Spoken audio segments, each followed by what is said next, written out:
The midday sun beat down fiercely on the Maasai Mara National Reserve, draping the endless savanna in a coat of molten gold and amber. Inside his small, isolated outpost, Ranger Jack O'Connell sat quietly. Over his 10 years of dedicated service, he had internalized the iron rules of this wilderness. Never interfere with the creature's struggle for survival. Always maintain a respectful distance, and understand that vigilance was the key to life for both man and predator. Suddenly, an unusual sound outside the cabin pierced the thick midday silence. It wasn't a threatening roar or a territorial call, but an urgent, low, almost desperate whine. Jack froze, every sense on high alert. Peering through the small window, his heart stopped. Standing right on his doorstep was Nala, a well-known local lioness whose face Jack knew intimately. She was a proud queen of the Mara, but she was not alone. Nala was gently nudging her tiny son, the cub Leo. Leo's small body lay still, and a severe injury mark was clearly visible on his shoulder. This was not an act of aggression, it was a silent plea. Nala's amber eyes, usually sharp with a hunter's focus, were now filled with a terrifying vulnerability. She had broken the first rule of the wild and sought help from a human. In that moment, Jack realized the boundary between their two worlds had completely collapsed. Leo's life and Nala's extraordinary trust depended on his next impossible action. Jack had to decide, turn his back on nature's appeal or risk his life to save a creature that could end him in an instant. The decision was made not by blind recklessness, but by the undeniable weight of the trust Nala had placed in him. Jack took a deep breath, inhaling the dry savanna air and the intense musk of the mother lion. He slowly gathered the necessary tools, a mild antiseptic, medical gauze, and a pre-prepared broad-spectrum antibiotic injection. Years of experience took control of his rationality, pushing back the rising primal fear. "Easy, Nala," he whispered, his voice attempting to sound calm despite his pounding heart. "I'm here to help your son." He gently opened the cabin door a crack. Nala's deep growl, a sound Jack had only heard before an attack, immediately rose.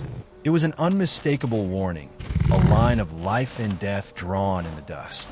Jack knew that any sudden movement, any perceived sign of threat, would mean the end.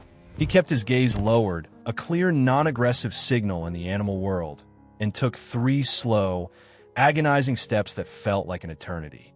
The air was thick with tension, the smell of blood and raw wildness. Nala was only about 1.5 meters away, her muscles bunched beneath her tawny coat, ready to spring at any moment. Approaching Leo, Jack knelt down. The extent of the cub's injury was clearly serious. It was a deep, infected wound, likely from a hyena encounter the night before. Leo gave a small whine, a weak, wind-like sound. This small, painful noise became the catalyst. Jack focused entirely on the wound, tried to ignore the massive, lethal presence above him. He began the meticulous process of cleaning the injury. Each time he dabbed the antiseptic, Leo shivered slightly, and Nala advanced a fraction, her growl vibrating the ground. Jack spoke to Nala in a soft, steady tone, as if narrating his actions. "It's a little cold, Mama, but it gets rid of the bad stuff. Hold still for your boy."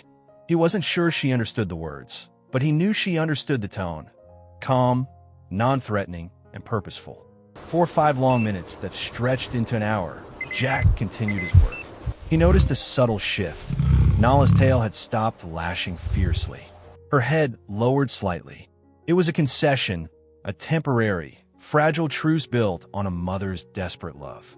Jack realized this was the deepest trust he had ever received, and it was his obligation to fully reciprocate. He gripped the syringe, preparing for the decisive step. With the wound cleaned and temporarily stanched, the riskiest moment arrived, the antibiotic injection. The medicine was essential to stop the spreading infection, Leo's only chance for survival. Injecting a wild animal was already dangerous. Doing so mere feet from its massive, predatory mother was an act of madness. Jack pulled the prepared syringe from his pocket. He paused, looking not at Nala's eyes, which could be seen as a challenge, but at her formidable shoulder, the reservoir of lethal power she was straining to hold back. Jack spoke to Nala one last time, a whispered plea. "This is the most important part, Nala. It's going to make your son strong. Trust me, please." With practiced precision and speed, Jack located the muscle mass on Leo's hind leg and administered the injection. Leo barely reacted, too exhausted from pain and shock to resist. But Nala reacted instantly. She shifted her enormous muscle mass, a deep growl rumbling in her chest. Jack automatically braced for the pounce. Yet, the attack never came. Instead, Nala let out a small, almost imperceptible hum. It was not a sound of aggression, but of deep, weary relief. She slowly lowered her muzzle and gently sniffed Leo's bandaged shoulder. The final step was the dressing. Jack wrapped the medical gauze securely around the cub's injury. As he worked, Leo's eyes flickered open and met Jack's. In that shared moment of exhaustion and pain, Jack felt the weight of this small, fragile life. He finished the treatment, his hands slick with sweat, his heart pounding with gratitude. He slowly backed away, never fully turning his back, creating the necessary respectful distance. Nala immediately moved in, nuzzling Leo and gently licking his face with her rough tongue. She no longer looked at Jack. All her focus was on her son. The spell was broken. The man had fulfilled his duty, and the mother had reclaimed her child. Jack stood watching, overwhelmed by a silent awe. He had crossed a seemingly uncrossable boundary, not with force, but with a humble medical kit and silent determination. He understood that this trust was not the action of an animal, but the acceptance of an individual who placed love above all instincts of fear. As Jack retreated into the cabin, he silently watched Nala perform her mother's rites. With surprising gentleness and care, she lifted Leo by the scruff, securing his small, recovering body. Nala turned her back on the cabin and moved slowly into the thick acacia scrub, vanishing as quickly and abruptly as she had appeared. The moment of tension was over. All that remained was the faint impression of the mother's paw prints in the dusty ground and the persistent, almost unbelievable memory of the trust she had given him. In the ensuing weeks, Jack's patrols were entirely transformed. Every shadow, every distant growl, every movement of tawny fur in the tall grass was scrutinized. He worried obsessively about Leo. Would the antibiotics work? Was the hyena wound too deep? In the wild, second chances are rare. Jack tried to reassure himself. They were wild animals. They had returned to the pride, and he would never see them again. Yet, Nala's pleading gaze, the weight of the impossible responsibility she had placed upon his shoulders, clung to his mind. The Mara, as is its eternal law, continued its cycle. The grass turned from vibrant green to brittle yellow. The dust became finer, and the sunny days grew harsher. Jack continued his work, fixing fences, monitoring water holes, and logging the movement of the great herds. But an empty, unfillable quiet remained where the memory of the cub lay. Every morning, he checked the spot where Leo had lain, a hopeful, seemingly futile habit. He told himself that if Leo survived, it would be a triumph of medicine and luck. If not, Jack had at least honored their mother's desperate appeal. Months passed, and a new rainy season arrived, washing the plains and erasing the last physical traces of the encounter. Jack began to let the memory fade, accepting it as a closed chapter in his life as a ranger. He was still a man of nature, but now he carried a new knowledge that sometimes the fiercest instincts can be overcome by a deeper need, the need to live. The silence of the Mara was profound, but for Jack, it was a silence filled with unanswered questions, a story still awaiting its final, crucial turn. One cool morning, as Jack was inspecting a distant fence line, he had the familiar, unsettling feeling, the sense of being watched. He slowly looked up, scanning the horizon, and then they appeared. On the edge of the clearing, standing tall and majestic, were Nala and a young lion. The cub was no longer a whimpering, weak creature. He was a sturdy juvenile, his coat thick and healthy. And on his shoulder, hidden beneath a nascent mane, the scar from the hyena attack was just a pale line, a testament to survival. It was Leo. Jack stood stock still, his heart leaping into his throat. He dropped his tools. Nala and Leo approached slowly, deliberately. This was not a random encounter. This was a prearranged meeting. Nala stopped a few meters from Jack, her gaze calm and regal. Leo stood close to his mother, watching the man intently. The moment stretched, a silent testimony to life and recovery.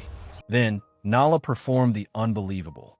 With a slow, reverent movement, she lowered her head, her massive body almost dipping in a gesture resembling a bow. She took a step forward, stretched her neck, and gently, deliberately, rubbed her muzzle against Jack's trembling hand. It was a brief, rough contact, but clearly an act of gratitude. Before Jack could fully process the shock, Leo, the cub he had saved, followed suit, nudging his head inquisitively against Jack's leg. The warmth, the pressure, and the voluntary intimacy were completely overwhelming to Jack. This was more than just a survival story. It was a profound, silent thank you, a confirmation that they remembered the kindness given in their darkest hour. Nala lifted her head, gave Jack one last, lingering look that seemed to hold all the secrets of the wild, and then she turned. She nudged Leo, and together, they dissolved into the golden grasses of the Mara, leaving Jack standing alone, tears blurring the horizon. This story, the moment a predator chose compassion over instinct, changes everything we think about the wild. It reminds us that all creatures, no matter how fierce, are bound by love, and sometimes the gentlest, most humane solution is the greatest strength on earth. The Mara is a place of brutal survival, but it is also the place where a mother's trust and a man's gentle hand could rewrite destiny. If this story touched your heart, if it gave you hope for the connection between our world and theirs, hit the like button and share it with those who need to see proof that compassion is universal. Tell us in the comments, what boundary have you crossed to help a creature in need? Subscribe to the channel to continue exploring the amazing moments where humanity and nature intersect. The true beauty of the Mara lies not just in the strength of its lions, but in the trust of a mother named Nala.